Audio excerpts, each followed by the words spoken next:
ফ্রান্সের president Emmanuel ম্যাক্রনকে তার wife Brigitte Macron কর্তৃক মুক্কা মারার ঘটনা বিশ্ববাসীর কাছে এক বিশাল হাস্যরসের জন্ম দিয়েছে। বিষয়টা নিয়ে আলোচনা তুঙ্গে গত কয়েকদিন ধরেই।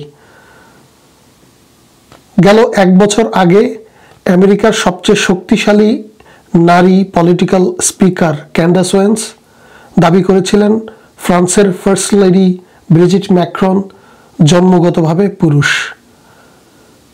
জীবনের যে কোনো একটা পর্যায়ে তিনি এসে নারীতে রূপান্তরিত হন, যেটাকে ট্রান্সজেন্ডার বলা হয়, এবং তার এই দাবির পক্ষে শক্তিশালী প্রমাণ আছে দাবি করে তিনি তার পুরো ক্যারিয়ারকে বাজি লাগিয়েছিলেন যে তিনি যদি মিথ্যা প্রমাণিত হন তিনি তার ক্যারিয়ার ছেড়ে দেবেন।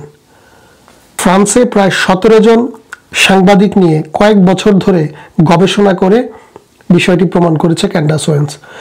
যদিও এটিকে নেহায়েত কনস্পাইরেসি থিওরি বলে উড়িয়ে দিয়েছে ফ্রান্সের এস্টাবলিশমেন্ট, এমনকি গুগল সার্চেও আপনি ঠিকমতো এর তথ্য খুঁজে পাবেন না। খুঁজতে চাইলে আপনাকে এই বিষয়ে বিস্তারিত জানতে হলে ক্যান্ডাস ওয়েন্সের ইউটিউব চ্যানেল, যেটি খুবই পপুলার, সেখানে গিয়ে তার বেশ কয়েকটি এপিসোড আছে এই বিষয়ে, আপনি সেখানে গিয়ে বিস্তারিত দেখতে পারেন।